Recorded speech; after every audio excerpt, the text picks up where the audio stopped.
श्री सहित दिन कर वंश भूषण काम बहु छवि सोहहि नव अम्भुदर बर गात अंबर पीत सुर मन मोहहि मुकुटांग दादि विचित्र भूषण अंग अंगन प्रति सजे अम्भोज नयन विशाल उर्भुज धन्य नर निरंखतिज।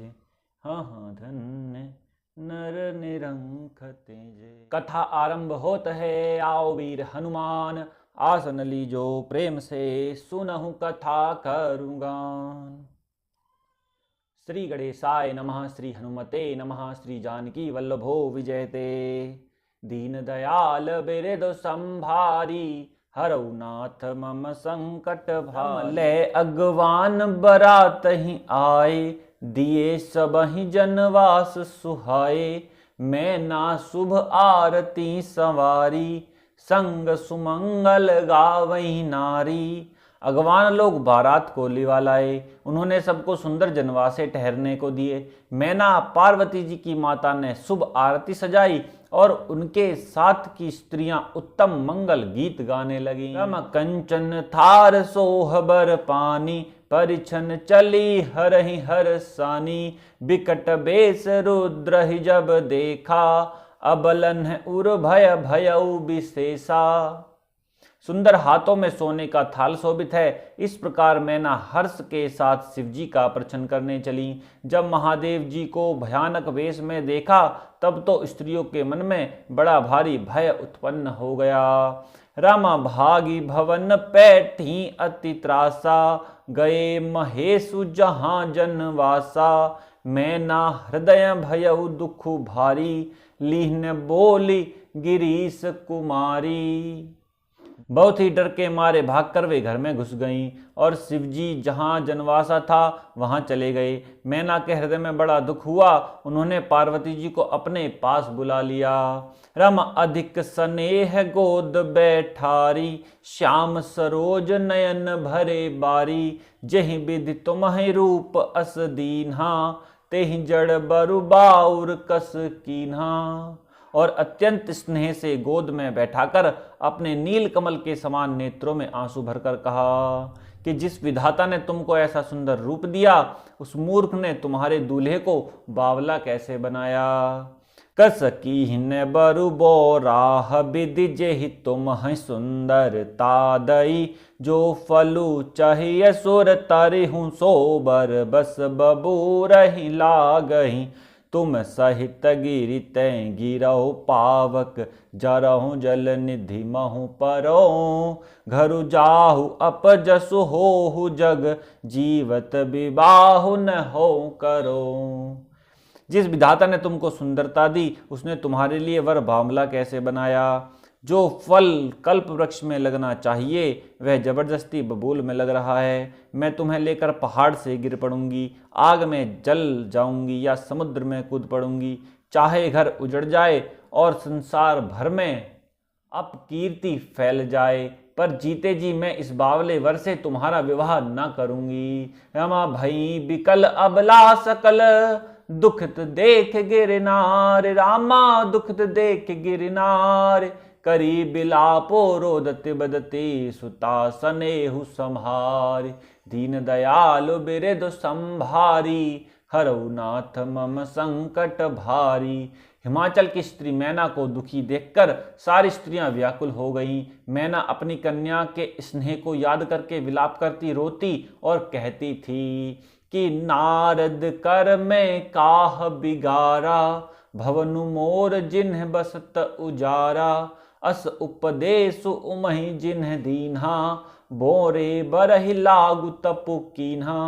मैंने नारद का क्या बिगाड़ा था जिन्होंने मेरा बसता हुआ घर उजाड़ दिया और जिन्होंने पार्वती को ऐसा उपदेश दिया कि जिससे उसने बावले वर के लिए तप किया। रम साच्यउ उनके मोहन माया उदासीन धनु धामुन जाया। पर घर घालक लाज न भीरा बांझ की जान प्रसव कै पीरा। सचमुच उनके न किसी का मोह है न माया न उनके धन है न घर है और न स्त्री ही है, वे सबसे उदासीन हैं, इसी से वे दूसरे का घर उजाड़ने वाले हैं। उन्हें न किसी की लाज है न डर है, भला भांज स्त्री प्रसव की पीड़ा को क्या जाने। राम जननी बिकल बिलो के भवानी, बोली जुत विवेक मृदु बानी। अस विचार सोचई मति माता, सो न टरई जो रचई विधाता। माता को विकल देखकर पार्वती जी विवेक युक्त कोमल वाणी बोली कि हे माता, जो विधाता रच देते हैं वह टलता नहीं, ऐसा विचार कर तुम सोच मत करो। रम कर्म लिखा जो बाउर नाहू, तो कत दोष लगाई काहू। तुम सन मिटहि के विधि के अंका, मातु व्यर्थ जन लेहु कलंका। जो मेरे भाग्य में बावला ही पति लिखा है, तो किसी को क्यों दोष लगाया जाए। माता, क्या विधाता के अंक तुमसे मिट सकते हैं? वृथा कलंक का टीका मत लो।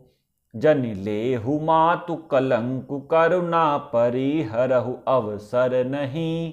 दुख सुख जो लिखा लिलार हमरे, जाब जह पाउब तहीं। सुनि उमा बचन विनीत, कोमल सकल अबला सोचहीं।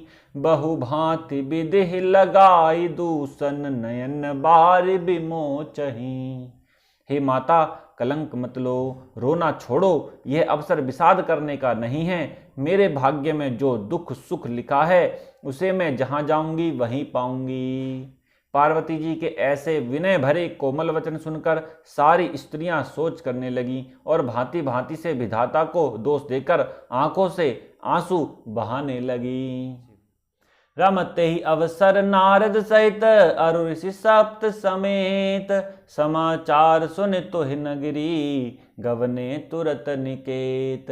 दीन दयाल बिरदु संभारी, हरऊ नाथ मम संकट भारी। इस समाचार को सुनते ही हिमाचल उसी समय नारद जी और सप्तऋषियों को साथ लेकर अपने घर गए। रम तब नारद सब ही समुझावा, पूरब कथा प्रसंग सुनावा। मैं ना सत्य सुनहु मम बानी, जगदम्बा तब सुता भवानी। तब नारद जी ने पूर्व जन्म की कथा सुनाकर सबको समझाया और कहा कि हे मैना, तुम मेरी सच्ची बात सुनो। तुम्हारी यह लड़की साक्षात जगत जननी भवानी है। रम अजा अनादि शक्ति अविनाशिनी, सदा संभ अर्धंग निवासिनी। जग संभव पालन लयकारिणी, निज इच्छा लीला बपुधारिणी।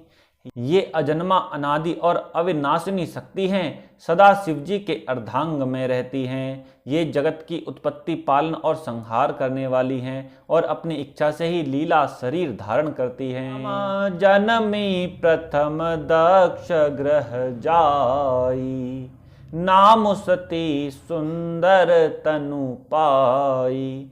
तहु सती शंकर ही विवाही, और कथा प्रसिद्ध सकल जग माही। पहले ये दक्ष के घर जाकर जन्मी थी, तब इनका सती नाम था। बहुत सुंदर शरीर पाया था। वहां भी सती शंकर जी से ही ब्याई गई थी। यह कथा सारे जगत में प्रसिद्ध है। रमा एक बार आवत शिव संगा, और देखे रघुकुल कमल पतंगा। भयउ मोह शिव कहा न कीन्हा, भ्रम बस बेसुसिय कर लीन्हा। एक बार इन्होंने शिव जी के साथ आते हुए राह में रघुकुल रूपी कमल के सूर्य श्री रामचंद्र जी को देखा। तब इन्हें मोह हो गया और इन्होंने शिव जी का कहना न मानकर ब्रह्मवश सीता जी का वेश धारण कर लिया। सिय बेसु सती जो की हिनते ही अपराध, शंकर पर हरि हर बिरह जाय बहोरि। पितु कई यज्ञ जोगा नल जरी, अब जन्म तुम्हरे भवन निज पति लागी। दारुण तपु किया अस जानि संशय तजहु गिरिजा, सर्वदा शंकर प्रिया। सती जी ने जो सती का वेश धारण किया, उसी अपराध के कारण शंकर जी ने उनको त्याग दिया। फिर शिव जी के वियोग में ये अपने पिता के यज्ञ में जाकर वहीं योगाग्नि से भस्म हो गई। अब इन्होंने तुम्हारे घर जन्म लेकर अपने पति के लिए कठिन तप किया है। ऐसा जानकर संदेह छोड़ दो। पार्वती जी तो सदा ही शिव जी की प्रिया अर्धांगिनी हैं। सुनी नारद के बचन तब सब कर मिटा विषाद, छन महु व्याप्यउ सकलपुर घर घर यह संवाद। दीन दयाल बिरद संभारी, हरऊ नाथ मम संकट भारी। तब नारद के वचन सुनकर सबका विषाद मिट गया और क्षण भर में यह समाचार सारे नगर में घर घर फैल गया। रम तब महना हिमवंतु अनंदे, पुनि पुनि पार्वती पद बंदे। नारी पुरुष शिशु जुबा सयाने, नगर लोग सब अति हर्षाने। तब मैना और हिमवान आनंद में मग्न हो गए और उन्होंने बार बार पार्वती के चरणों की वंदना की। स्त्री पुरुष बालक युवा और वृद्ध नगर के सभी लोग बहुत प्रसन्न हुए। रम लगे होन पुर मंगल गाना, सजे सबहि हाटक घट नाना। भांति अनेक भई जेव नारा, सूप शास्त्र जस कछु व्यवहारा। नगर में मंगल गीत गाए जाने लगे और सबने भांति भांति के स्वर्ण के कलश सजाए।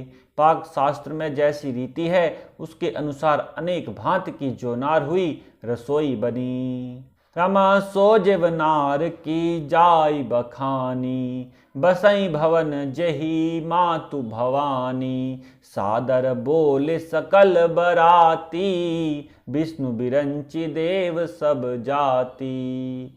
जिस घर में स्वयं माता भवानी रहती हों वहाँ की जोनार भोजन सामग्री का वर्णन कैसे किया जा सकता है। हिमाचल ने आदर पूर्वक सब बरातियों को विष्णु ब्रह्मा और सब जाति के देवताओं को बुलवाया। रम विविधि पाति बैठी जेव नारा, लागे परसनु निपुण सुआरा। नारी वृंद सुर जेवत जानी, लगी देन गारी मृदुबानी। भोजन करने वालों की बहुत सी पतंगें बैठी चतुर रसोइये परोसने लगे। स्त्रियों की मंडलियां देवताओं को भोजन करते जानकर कोमल वाणी से गालियां देने लगीं। गारी मधुर स्वर देहि सुंदरी, बिंग्य बचन सुनावहीं।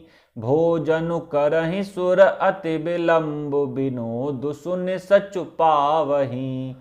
जेवत जो बढ़्यो आनंद, सो मुख कोटि हूँ न परे कहो। अचवाई दीन्हे पान गवने, बास जह जाको रहो। सब सुंदरी स्त्रियां मीठे स्वर में गालियां देने लगीं और व्यंग भरे वचन सुनाने लगीं। देवगण विनोद सुनकर बहुत सुख अनुभव करते हैं, इसलिए भोजन करने में बड़ी देर लगा रहे हैं। भोजन के समय जो आनंद बढ़ा वह करोड़ों मुख से भी नहीं कहा जा सकता। भोजन कर चुकने पर सबके हाथ मुंह धुलवाकर पान दिए गए। फिर सब लोग जो जहां ठहरे थे वहां चले गए। राम बहुरी मुनि ने हिमवंत कहूँ, लगन सुनाई आई। रामा लगन सुनाई आई, समय बिलो की विवाह कर, पठये देव बुलाई। दीन दयाल बिरद संभारी, हरऊ नाथ मम संकट भारी। फिर मुनियों ने लौटकर हिमवान को लगन पत्रिका सुनाई और विवाह का समय देखकर देवताओं को बुला भेजा। रम बोली सकल सुर सादर लीन्हे, सबहि जथोचित आसन दीन्हे। वेद वेद विधान संवारी, सुभग सुमंगल गावई नारी। सब देवताओं को आदर सहित बुलवा लिया और सबको यथा योग्य आसन दिए। वेद की रीति से वेदी सजाई गई और स्त्रियां सुंदर श्रेष्ठ मंगल गीत गाने लगीं। राम सिंहासनु अति दिव्य सुहावा, जाय ने बरन बिरंच बनावा। बैठे शिव विप्रन सिरुनाई, और हृदय सुमिर निज प्रभु रघुराई। वेदिका पर एक अत्यंत सुंदर दिव्य सिंहासन था जिसकी सुंदरता का वर्णन नहीं किया जा सकता, क्योंकि वह स्वयं ब्रह्मा जी का बनाया हुआ था। ब्राह्मणों को सिर नवाकर और हृदय में अपने स्वामी श्री रघुनाथ जी का स्मरण करके शिव जी उस सिंहासन पर बैठ गए। रम बहुरी मुनि सन उमा बुलाई, कर श्रृंगार सखी ले आई। देखत रूप सकल सुर मोहे, बरने छवि अस जग कवि को है। फिर मुनीश्वरों ने पार्वती जी को बुलाया। सखियां श्रृंगार करके उन्हें ले आईं। पार्वती जी के रूप को देखते ही सब देवता मोहित हो गए। संसार में ऐसा कवि कौन है जो उस सुंदरता का वर्णन कर सके। रम जगदम्बिका जानि भव भामा, सुरन मन ही मन कीन प्रणामा। सुंदर तामर जाद भवानी, जाय न कोटिहूँ बदन बखानी। पार्वती जी को जगदम्बा और शिव जी की पत्नी समझकर देवताओं ने मन ही मन प्रणाम किया। भवानी जी सुंदरता की सीमा है, करोड़ों मुखों से भी उनकी शोभा नहीं कही जा सकती। कोटिहूँ बदन नहीं बने बरनत, जग जनन शोभा महा। सकुचहि कहत श्रुत से सुशारद, मंद मति तुलसी कहा। छवि खानी मातु भवानी, गवनी मध्य मंडप शिव जहाँ। अवलोकि सकहि न सकुच पद पद, कमल मनु मधु करु तहाँ। जगत जननी पार्वती जी की महान शोभा का वर्णन करोड़ों मुखों से भी करते नहीं बनता। वेद शेष जी और सरस्वती जी तक उसे कहते हुए सकुचा जाते हैं, तब मंद बुद्धि तुलसी किस गिनती में है। सुंदरता और शोभा की खान माता भवानी मंडप के बीच में जहाँ शिवजी थे वहां गईं। वे संकोच के मारे पति शिवजी के चरण कमलों को देख नहीं सकती, परंतु उनका मन रूपी भौना तो वहीं रसपान कर रहा था। रम मुनि अनुशासन गणपत ही, पूजे शंभु भवानी। को सुनि संशय कर जनी, सुर अनादि जी जानी। दीन दयाल बिरद संभारी, हरऊ नाथ मम संकट भारी। मुनियों की आज्ञा से शिवजी और पार्वती जी ने गणेश जी का पूजन किया। मन में देवताओं को अनादि समझकर कोई इस बात को सुनकर शंका न करे कि गणेश जी तो शिव पार्वती की संतान हैं, अभी विवाह से पूर्व ही वे कहाँ से आ गए। बोलिए शंकर भगवान की जय। आज हमने पढ़ा और श्रवण किया शिव जी का विवाह।